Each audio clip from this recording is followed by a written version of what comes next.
Stripe is the most used solution by developers to integrate online payment because it provides a set of powerful tools to create custom checkouts. In this video, we are going to use the Stripe API combined with the cloud function of Firebase to collect user payment. You can also apply the code in this video if you have an Express backend with Node. There will be a link to the source code in the description. You can use the timestamp below to jump directly to the part of the video that interests you. The first thing we want to do is to configure Stripe and Firebase in our Angular app.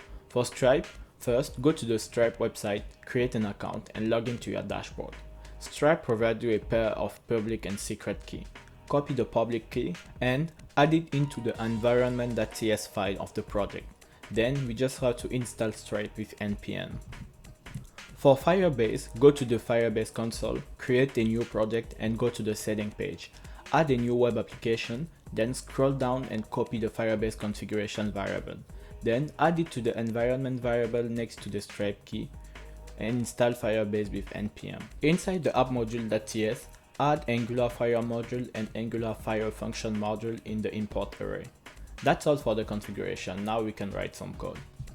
Let's start with the UI.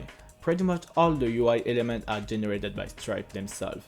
So in the HTML, we just have to add a form element with the action set to charge, the method to post. I added a div with a class just to add some CSS property myself. Inside this div, we have another one with the ID card element. Then we add a button to initiate the payment. The last div is used to display any error we encounter during the process.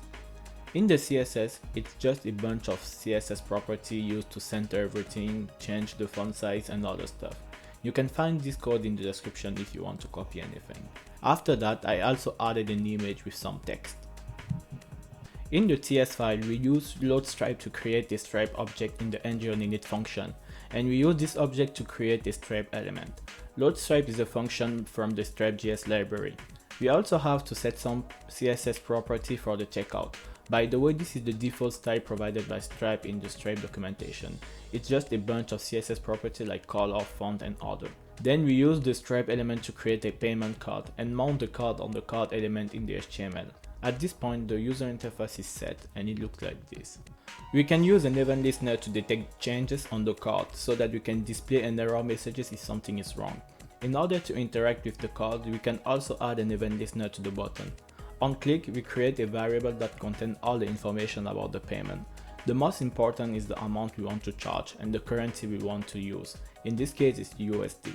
Then we use this object in the card to create a payment source with Stripe. This function returns a promise, so we can display an error to the user if there is a problem, or send this source to the backend to terminate the payment process. Since I'm using Firebase, I can import Angular Fire function and make a HTTP call to a cloud function. This is the same as making a post request to the backend. For that, we use the function HTTPS Callable and pass the name of the function we want to call. It returns a callable function. The function we pass as argument will be implemented next in the backend. Now we can use the callable function to send the payment source to the backend. It returns an observable, and in this case I will handle the result to show a custom message to the user.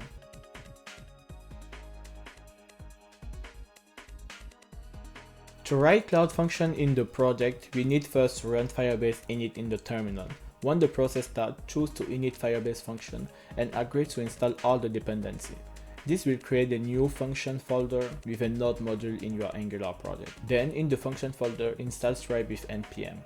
In the index.js file, import Firebase function, Firebase admin and Stripe. Don't forget to pass the secret key this time from the Stripe dashboard. Then we initialize the Firebase app and create a new onCall function with the name we chose in the frontend. Check if the data object is defined, then save it into a Firestore document and keep the document reference. The goal here is to use the source sent from the frontend to charge the user. The first step is to create a Stripe customer with the user data. For that, we only need a source ID, the user email address, then we call the customer create function from Stripe and wait for the result. The next step is to create a charge. For that, we can use the document ID as idempotency key because we need this key to be unique. The amount, the currency, and the customer ID are used to create a charge object. Then we call the charge.create function from Stripe and wait for the result. Now we just have to check if the charge has been paid. In this case, we can save the charge into a collection and return a successful result to the client.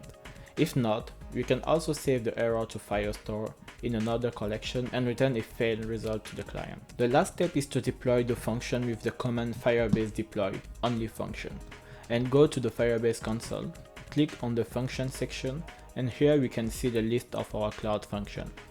Copy the name of the region for this function and go back to the app-module.ts to add the region in the provider array.